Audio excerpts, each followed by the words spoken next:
To say the NHS has been under pressure over the past year is something of an understatement. The pandemic has left hospitals like this one stretched like never before. As restrictions continue to ease and many of us enjoy more freedom, today we got some indication of just how difficult things have been on the front line. A surprise inspection in March looked at Derriford's emergency department. The result was a warning notice, telling the trust that things must improve quickly. Medical Director Mark Hamilton said he's disappointed but accepted the report's findings. It's a problem we've known about for some time, that we've been working through for many months now, and we actually made significant improvements since the time the report was done. There's still a lot to do and we're continuing to work through that, but we fully recognise and acknowledge the report that was given to us today. The inspectors outlined several key issues. Patients were waiting too long in the emergency department. Their safety was put at risk from overcrowding.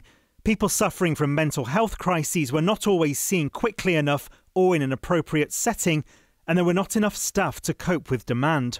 There were some real concerns identified there, particularly with the flow of patients entering the emergency department, receiving treatment and either being transferred onto the wards or discharged home. Patients were waiting too long to be treated, which increased their risks and at times put their privacy and dignity under strain. However, we did see staff working incredibly hard to try and maintain that safety and maintain patients' privacy and dignity.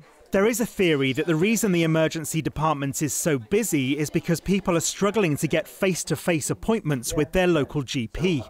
There's a little bit of frustration from patients who are trying to be seen.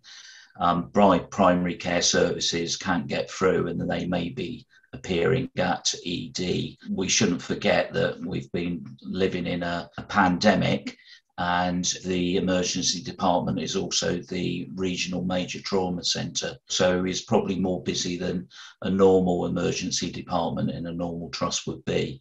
There is some good news. Derriford's diagnostic imaging department, which was subject to a warning notice in 2019, has made big improvements. The inspectors found a good level of patient care and that staff felt positive about their roles. The Trust Chief Executive described this as a superb turnaround. Everybody will be hoping for a similar recovery in the emergency rooms by the time of the next inspection. Sam Blackledge, ITV News, Plymouth.